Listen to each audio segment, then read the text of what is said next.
Good morning all of student. पिछली कक्षा में हम परामर्श के लक्ष्य के विषय में चर्चा कर रहे थे। परामर्श के लक्ष्य में हमने 3 महत्वपूर्ण विषयों पर बात किया था। 3 महत्वपूर्ण विषयों पे जो बात किया था कि परामर्श में 3 कौन से महत्वपूर्ण लक्ष्यों का निर्धारण होना चाहिए जिनके माध्यम से लक्ष्य तक पहुंचा जाता है। सबसे पहला लक्ष्य था साधन और साध्य। दूसरी महत्वपूर्ण बात थी परामर्श के लक्ष्यों को जीवन के लक्ष्यों की सापेक्षता में निर्धारित करना। और तीसरी महत्वपूर्ण बात थी बच्चों समग्र व्यक्तित्व का विकास करना, यानी संपूर्ण मनुष्य का विकास करना है। मनुष्य के जीवन के किसी एक पक्ष का विकास पर ध्यान इंगित नहीं करना। इन 3 महत्वपूर्ण तथ्यों पर हमने विचार किया था, चर्चा हुआ था। इसके पश्चात आता है बच्चों कि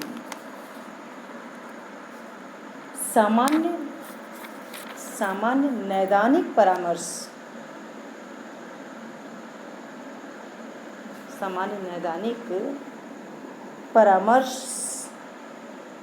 पर विचार कि सामान्य नैदानिक परामर्श के लक्ष्य तक कैसे पहुंचा जाए। इस संदर्भ में बॉय एवं पाइन ने जिन लक्ष्यों को ध्यान में रखने को कहा है वे हैं उपबोध्य को अधिक अच्छा करने में सहायता देने, अर्थात उपबोध्य को अपने महत्व को स्वीकारने, वास्तविक स्व एवं आदर्श स्व के बीच के अंतर को मिटाने में सहायता देने तथा लोगों को अपनी व्यक्तिगत समस्याओं में अपेक्षाकृत स्पष्टता से विचार करने में सहायता देने से संबंधित है। बॉय एवं पाइन कहते हैं कि परामर्शकर्ता का कार्य है कि उपबोध्य को इतनी अच्छी सहायता प्रदान करे कि उपबोध्य अपने महत्व को समझे, अपने वास्तविक स्व वह क्या है, उसके अंदर क्या क्षमता है, उसके आदर्श क्या हैं। सबसे पहले अपने महत्व को स्वीकारें, वास्तविक स्व एवं आदर्श स्व के बीच के अंतर को मिटाने में सहायता उत्पन्न करें। और यह सहायता प्रदान करते समय वह व्यक्तिगत समस्याओं में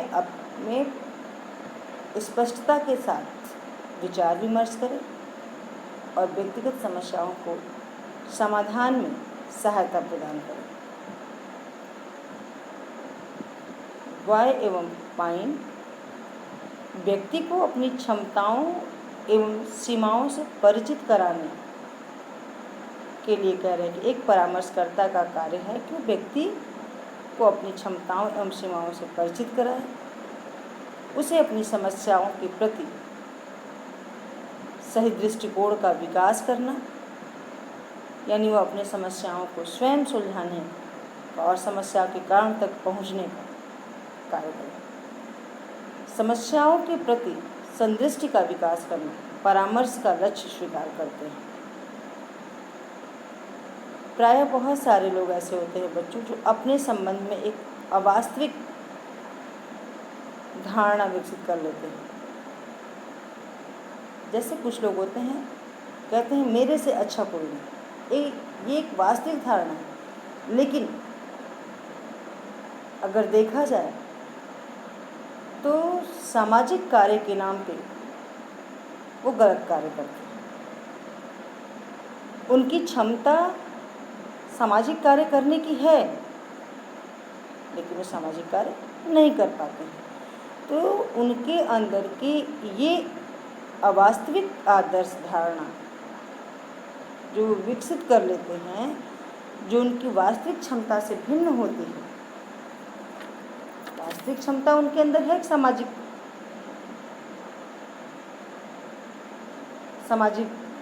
कार्य करने का, समाज के उत्थान में कार्य करने का, लेकिन उनमें वो अंतर अवास्तविक धारणा और वास्तविक क्षमता में वो अंतर नहीं कर पाते, जो उनकी वास्तविक क्षमता से भिन्न है। इसी भिन्नता को दूर करने के लिए वाय तथा पाइन ने वास्तविक स्व एवं आदर्श स्व की दूरी को मिटाने की बात कही। अमेरिकन मनोवैज्ञानिक संघ ने परामर्श के उद्देश्यों को निम्नलिखित शब्दों को मैं उसको परिभाषित किया बच्चों, उनके लिए कुछ अमेरिकन मनोवैज्ञानिक संघ के अनुसार परामर्श लेने वाला व्यक्ति उपबोध्य यानी परामर्श लेने वाला व्यक्ति उपबोध्य द्वारा अपनी क्षमताओं, अभिप्रेरकों तथा आत्म दृष्टिकोणों की यथार्थ स्वीकृति, उपबोध्य के द्वारा सामाजिक रूप से, आर्थिक रूप से, व्यावसायिक परिवेश के साथ तर्कसंगत सामंजस्य की प्राप्ति, इसके साथ साथ व्यक्तिगत भिन्नताओं की समाज द्वारा स्वीकृति तथा समुदाय, रोजगार एवं वैवाहिक संबंधों के क्षेत्र में उनका निहितार्थ। उपयुक्त उद्देश्यों के विश्लेषण के आधार पर यह निष्कर्ष निकलता है बच्चों की परामर्श के लक्ष्य में कई बातें आ जाती हैं।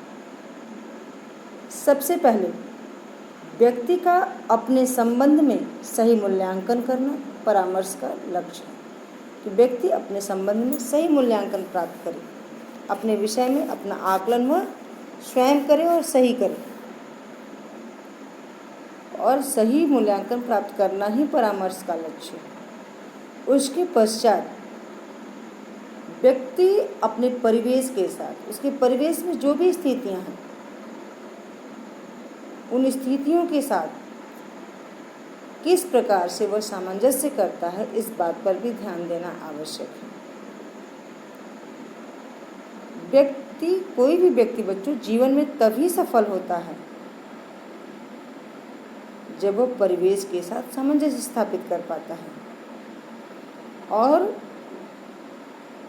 वह तब तक सफल नहीं, कोई भी व्यक्ति तब तक सफल नहीं हो सकता है जब तक कि वह अपने परिवेश के साथ उसका संतोषजनक सामंजस्य स्थापित न हो जाए। तो जब तक संतोषजनक सामंजस्य स्थापित नहीं होगा तब तक वह सफलता को प्राप्त नहीं कर पाएगा, और उसको सफल होना है तो अपनी परिस्थितियों एवं परिवेश के साथ संतोषजनक सामंजस्य स्थापित करना होगा। समाज में उपलब्ध आर्थिक एवं व्यावसायिक क्षेत्रों एवं संभावनाओं को उसे अपनी योग्यता एवं सीमाओं के संदर्भ में देखना पड़ता है। समाज में जो कुछ भी उपलब्ध है, जो कुछ भी आर्थिक रूप से उसके व्यवसाय के लिए, आर्थिक एवं व्यवसाय के क्षेत्र में जो कुछ भी संभावनाएं उपस्थित हैं, उसे अपनी योग्यता एवं सीमाओं के संदर्भ में देखकर उसके अनुरूप कार्य करना है। इसके अतिरिक्त व्यक्ति के मानसिक स्वास्थ्य के लिए जीवन के विभिन्न क्षेत्रों से उसका सामंजस्य वास्तविक धरातल पर होना चाहिए। इस प्रकार से परामर्श के उद्देश्य को जिन तीन दशाओं पर चर्चा की गई, उन पर उन सभी पर अगर हम विस्तृत दृष्टिकोण अपनाते हैं तो सबसे पहले परामर्श के उद्देश्य की दिशाएं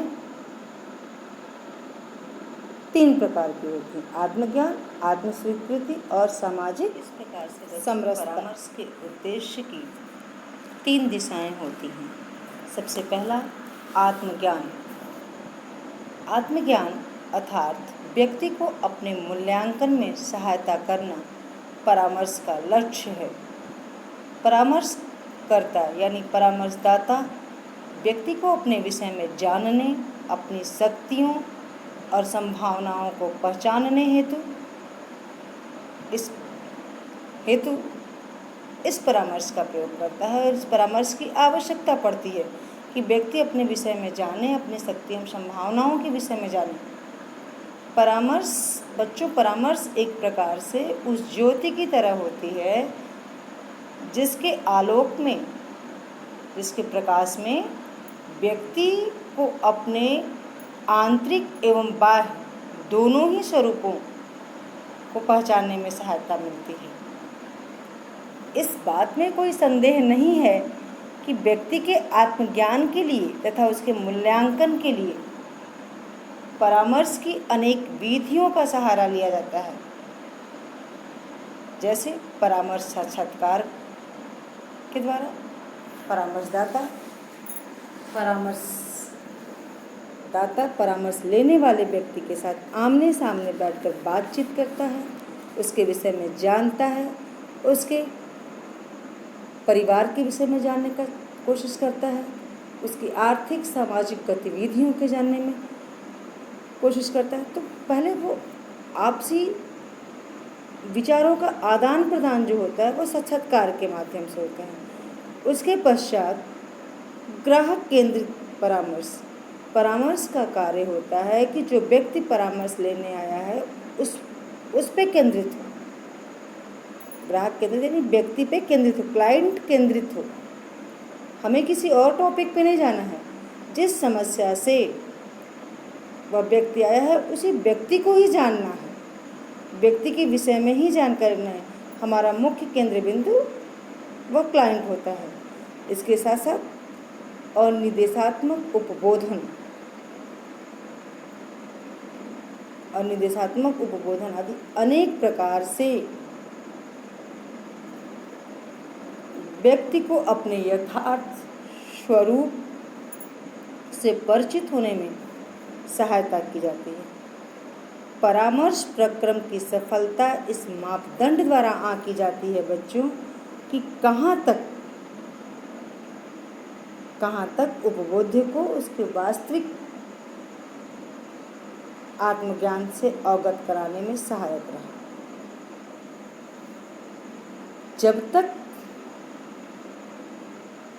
परामर्श लेने वाले व्यक्ति को अपने वास्तविक ज्ञान का अनुभव नहीं होगा तब तक परामर्श का लक्ष्य या उद्देश्य पूर्ण नहीं होता है।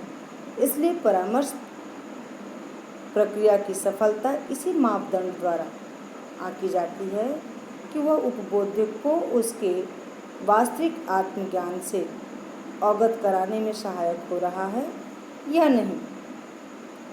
लियोना टायलर के अनुसार हमें परामर्श को एक सहायक प्रक्रम के रूप में प्रयुक्त करना चाहिए, जिसका उद्देश्य व्यक्ति को बदलना नहीं होता है बच्चों। इसका उद्देश्य व्यक्ति को बदलना नहीं, अपितु उसको उन स्रोतों के उपयोग में समर्थ बनाना है। परामर्श का उद्देश्य बच्चों व्यक्ति को बदलना नहीं होता है, अपितु उसको उन स्रोतों के उपयोग में समर्थ बनाना होता है जो उसके पास है। जो योग्यता, जो क्षमता उसके अंदर विद्यमान है, उस योग्यता एवं क्षमता का ज्ञान उसे कराना है। उसके पास जो योग्यता एवं क्षमता है, उस योग्यता एवं क्षमता का वह उपयोग इस जीवन का सामना करने के लिए कर सकता है। इतना उसके पास योग्यता एवं क्षमता मौजूद है और उसको सिर्फ ज्ञान कराना है। तब हम परामर्श से इस उपलब्धि की आशा करेंगे कि उपबोध्य परामर्श के माध्यम से अपनी ओर से कुछ रचनात्मक क्रिया करे।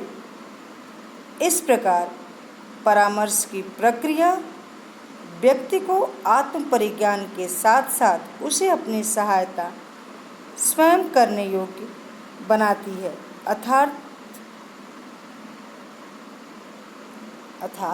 वह व्यक्ति के अंदर वह क्षमता विकसित करती है जिसके माध्यम से परामर्श लेने वाला व्यक्ति विभिन्न समस्याओं के प्रति अपनी अंतर्दृष्टि विकसित कर अपनी योग्यता एवं क्षमता के अनुरूप उसका समाधान खोजने में समर्थ हो। दूसरा आता है बच्चों, परामर्श का दूसरा प्रमुख उद्देश्य होता है व्यक्ति को आत्मस्वीकृति में सहायता देना। आप सभी ये जानते हैं कि व्यक्ति का जो व्यक्तित्व अथवा जो वो अपने व्यक्तित्व के प्रति इमेज बना लेता है, प्रतिमा बना लेता है, उसे ही वह स्वयं स्वीकार करे, दूसरे के द्वारा बनाए गए प्रतिमा को स्वीकार न करे। जो उसका व्यक्तित्व है, व्यक्ति का जो व्यक्तित्व है अथवा प्रतिमा होती है, उसे वह स्वयं स्वीकार करे। कई बार ऐसा होता है कि लोग अपने बारे में उचित दृष्टिकोण नहीं बना पाते। कई बार बहुत सारे व्यक्तियों में ये विशेषता पाई जाती है कि वे अपने बारे में उचित दृष्टिकोण नहीं बना पाते हैं। वे दूसरे के द्वारा दूसरे जैसे उसको स्वीकार करते हैं, उसी रूप को वे मान लेते हैं। किंतु व्यक्ति का जहाँ एक दूसरे द्वारा स्वीकृत रूप होता है, जहाँ दूसरे के द्वारा स्वीकार किया गया प्रतिमा वह स्वीकार कर लेता है, वहीं पर उसको अपने भी स्वरूप, अपने बनाए गए स्वरूप को भी स्वयं ही स्वीकारना पड़ता है। जैसे बच्चों, यदि कोई व्यक्ति, आप सभी लोग ऐसा करते हैं, आम जीवन में ये बहुत साधारण एवं सरल शब्दों में लोग कह देते हैं और करते भी हैं कि कोई व्यक्ति यदि वह आकृति से रूपवान या बहुत सुंदर नहीं है तो उसे अपने प्रति कुरूप अथवा निषेधात्मक धारणा नहीं बना लेनी चाहिए। लोग अगर उसे कुरूप मानते हैं तो वह धारणा उसको नहीं बनानी चाहिए, अपितु उचित परामर्श द्वारा उसे समझाया जाना चाहिए। उसे यह बताना चाहिए कि वास्तविक सौंदर्य हृदय का होता है। यदि कोई व्यक्ति बाहर से अत्यंत सुंदर है किंतु उसका स्वभाव एवं आचरण अच्छा नहीं है तो वह यथार्थ में सुंदर नहीं होगा। क्यों? क्योंकि यही कहा जाता है कि internal beauty is the true beauty. आंतरिक सुंदरता ही सत्य सुंदर है। बाह्य सुंदरता क्षणिक होता है, कुछ समय पश्चात नष्ट हो जाता है।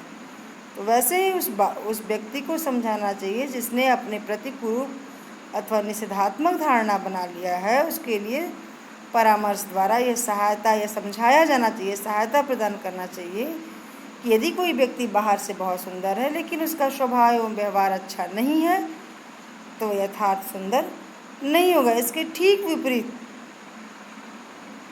कुरूप होते हुए भी व्यक्ति अपने गुणों एवं अच्छे स्वभाव से सुंदर लगता है और लोग उसकी ओर आकृष्ट होते हैं। तो कहने का तात्पर्य यह है कि व्यक्ति अपने यथार्थ मूल्यांकन के रूप में अपने वास्तविक स्वरूप को स्वीकार करे। परामर्श इस कार्य में उसकी सहायता कर सकता है। आत्मस्वीकृति में बच्चों व्यक्ति को अपने स्वरूप निर्माण में अपनी कमियों, कमजोरियों एवं सीमाओं पर भी दृष्टिकोण रखना है। इसके अभाव में वह अपने संबंध में गलत धारणा बना सकता है और उसे असफलता एवं निराशा का सामना करना पड़ सकता है। इसलिए आत्मस्वीकृति के समय जो भी व्यक्ति आत्मस्वीकृति अपने स्वरूप का निर्माण करता है, उन्हें अपनी कमियों, कमजोरियों एवं सीमाओं पर भी दृष्टि रखनी होगी। अगर वह दृष्टि नहीं रखता है, अपने संबंध में गलत धारणा बना लेता है, तो उसे असफलता एवं निराशा का सामना करना पड़ सकता है। इस प्रकार यदि परामर्श व्यक्ति को अपने सही रूप को स्वीकार करने में सहायक होता है, तो वह व्यक्ति के विकास के लिए एक दृढ़ आधार प्रदान कर सकता है। अपने स्वरूप के परिज्ञान के आधार पर व्यक्ति जीवन के लक्ष्यों का निर्धारण भी आसानी से कर सकता है तथा उसकी प्राप्ति में सफलता भी प्राप्त कर सकता है। तीसरा आता है बच्चों सामाजिक समरसता। परामर्श का एक लक्ष्य व्यक्ति में सामाजिक समरसता में सहायक होना। तो वर्तमान समय वैज्ञानिक युग है, परिवर्तन का दौर है। इस परिवर्तन के दौर में प्रत्येक पल मनुष्य की जीवन शैली में भी परिवर्तन हो रहा है, व्यक्ति की जीवन शैली में भी परिवर्तन हो रहा है और व्यक्ति के जीवन परिवर्तन के साथ साथ समस्याएं भी उत्पन्न हो रही हैं और वो समस्याएं सामाजिक जीवन, लोक व्यवहार के रूप में भी हो सकती हैं। इसलिए परामर्श का लक्ष्य है कि व्यक्ति की सामाजिक समरसता में सहायता प्रदान करना। क्यों? क्योंकि व्यक्ति की अनेक समस्याएं उनके समाज के साथ भली प्रकार समायोजन न कर पाने के कारण उत्पन्न होती हैं। समाज में सामाजिक व्यवहार एवं सामाजिक जीवन को समझने एवं लोक व्यवहार के अनुरूप कार्य करने में व्यक्ति को अपने व्यक्तिगत स्वार्थों की परिधि से निकलना पड़ता है और जब वो व्यक्ति अपने व्यक्तिगत स्वार्थों और परिधि से निकलेगा तभी वह सामाजिक जीवन को समझेगा, लोक व्यवहार के अनुरूप कार्य करेगा और ऐसा करने के लिए व्यक्ति में सहिष्णुता, उदारता एवं मित्रता स्थापित कर सकने के गुण विद्यमान हों। बिना इन गुणों के न वह सामाजिक जीवन को समझेगा, नहीं वह लोक व्यवहार यानी लोगों से मिलजुल कर प्रेम पूर्वक बातचीत करे, उदारता दिखाए, सहिष्णुता, स्नेह, सहयोग की भावना रखे। इन सभी के लिए उस व्यक्ति में सहिष्णुता, उदारता और मित्रता स्थापित कर सकने के गुण अपेक्षित हैं। परामर्श के द्वारा व्यक्ति को पूर्वाग्रहों व संकीर्ण चिंतन से मुक्त कर परामर्श की सहायता से बच्चों, परामर्शदाता जब परामर्श प्रदान करता है तो व्यक्ति के अंदर जो पूर्वाग्रह रूढ़ियाँ,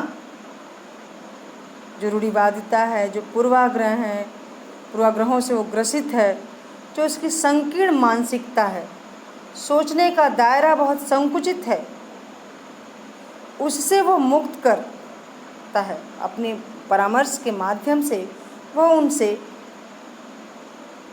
उसे दूर करता है और उन्हें, उस व्यक्ति को सामाजिक जीवन के साथ समायोजित करने में परामर्शकर्ता अपना योगदान देता है। परामर्शकर्ता परामर्श के माध्यम से अपना योगदान देता है, जिससे व्यक्ति पूर्वाग्रह, संकीर्ण मानसिकता एवं चिंतन से मुक्त होकर सामाजिक जीवन में समायोजन स्थापित कर सके। परामर्श व्यक्ति से अपेक्षित सामाजिक एवं मानवीय परामर्शकर्ता परामर्श के द्वारा व्यक्ति से अपेक्षित सामाजिक एवं मानवीय मूल्यों का ज्ञान करा के उन्हें व्यक्ति को उसके जीवन दृष्टि का अंग बनाने में सहायता करता है।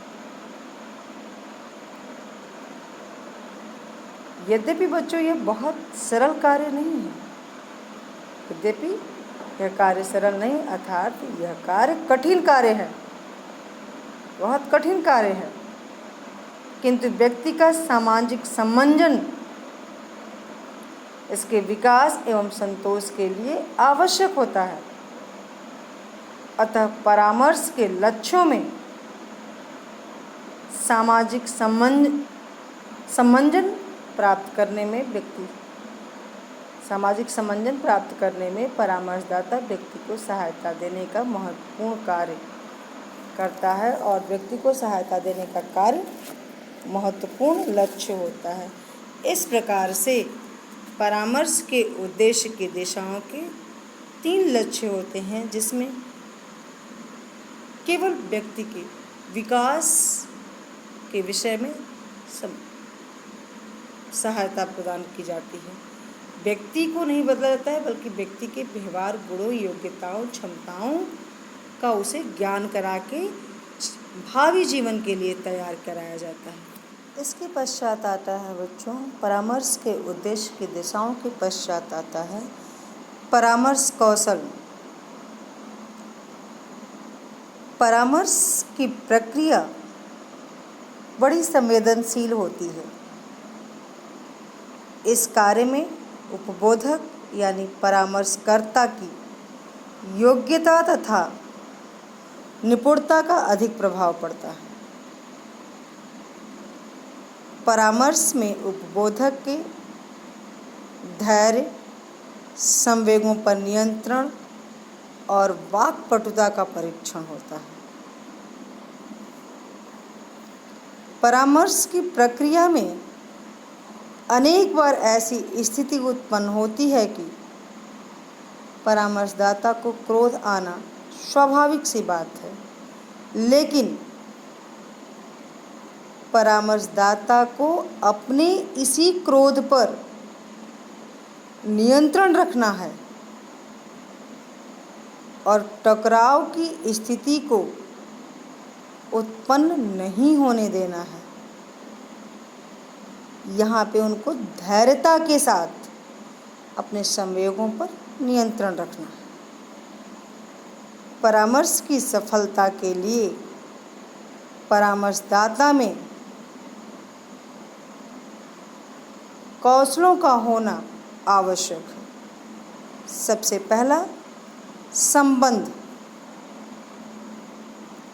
परामर्श में उपबोधक और उपबोध्य के मध्य परामर्श लेने वाला व्यक्ति और परामर्श देने वाला व्यक्ति दोनों के बीच मित्रतापूर्ण संबंध होना आवश्यक है। इसके साथ साथ परस्पर संबंध के आधार पे उपबोधक यानी परामर्श देने वाला व्यक्ति, उपबोध्य परामर्श लेने वाले व्यक्ति का, उपबोधक उपबोध्य का परामर्श लेने वाले व्यक्ति का विश्वास जीतकर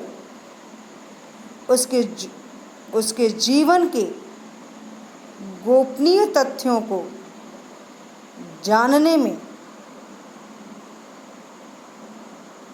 सफल हो सकता है।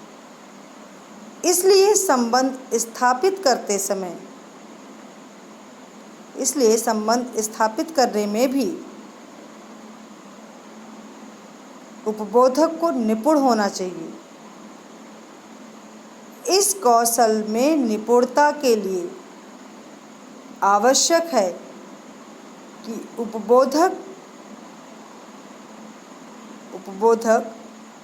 मधुर वाणी का हो, उसकी वाणी में मधुरता एवं विनम्रता हो।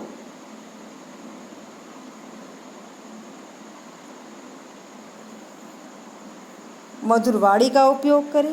उसका व्यवहार एक अधिकारी या वरिष्ठ नागरिक जैसा नहीं होना चाहिए। उसका व्यवहार अगर एक अधिकारी या वरिष्ठ नागरिक जैसा होगा तब तो उपबोध्य उपबोधक से नहीं जुड़ पाएगा।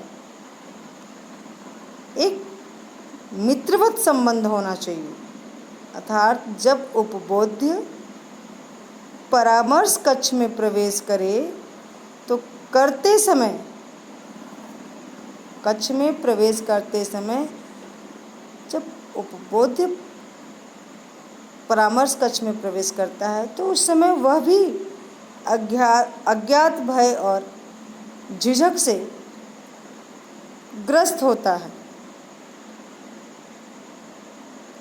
उसके भय को दूर करने के लिए उपबोधक अर्थात परामर्शदाता को मुस्कुराहट के साथ स्वागत करना चाहिए। परामर्श का प्रारंभ तुरंत उपबोध्य की समस्या पर, कभी भी परामर्श का प्रारंभ तुरंत परामर्श लेने आया है जो व्यक्ति उपबोध्य की समस्या पर वार्तालाप से प्रारंभ नहीं करना चाहिए। तुरंत हम अगर समस्या पे वार्तालाप प्रारंभ कर देंगे तो शायद वह घुल मिल न पाए, और जब वो संबंध स्थापित नहीं करेगा तो अपनी गोपनीयता नहीं बताएगा। इसलिए प्रारंभ में परिचय, उसके विषय में, उसका नाम, उसका पता, परिवार के बारे में जानकारी, विद्यालय की क्रियाओं में रुचि आदि के बारे में इन सभी विषयों पर चर्चा करना चाहिए। प्रारंभ में उपबोधक को वार्तालाप में थोड़ा हास्यपूर्ण रखना चाहिए। इस प्रकार के कौशल द्वारा वह उपबोध्य के हृदय को जीतकर मधुर संबंध स्थापित करने में सफल हो जाता है। व्यंग, अनुचित शब्द और आलोचना से बचना चाहिए। नेक्स्ट आता है बच्चों दृढ़ता। परामर्श का दूसरा कौशल दृढ़ता है। परामर्श में सदैव लचीलेपन से काम नहीं चलता है। परामर्श की प्रक्रिया लचीला है, लेकिन जब हम परामर्श कौशल की बात कर रहे हैं तो उसमें लचीलापन से काम नहीं चलता, दृढ़ता होना चाहिए। अर्थात परस्पर संबंध स्थापित कर लेने के बाद परामर्श को आगे बढ़ाने के लिए परामर्शकर्ता को कुछ चरणों का दृढ़ता से पालन करना चाहिए, और अगर यदि वह ऐसा नहीं करते हैं तो उपबोध्य परामर्श को हास्यास्पद बना सकता है। यहाँ दृढ़ता से आशय यह नहीं, अर्थ यह नहीं है कि उपबोधक उपबोध्य पे हावी हो जाए। कभी भी उपबोधक को उपबोध्य के ऊपर हावी नहीं होना है और न ही उसे भयभीत करना है। नहीं तो वो परामर्श की प्रक्रिया को बीच में छोड़कर चला जाएगा। परामर्श में वार्तालाप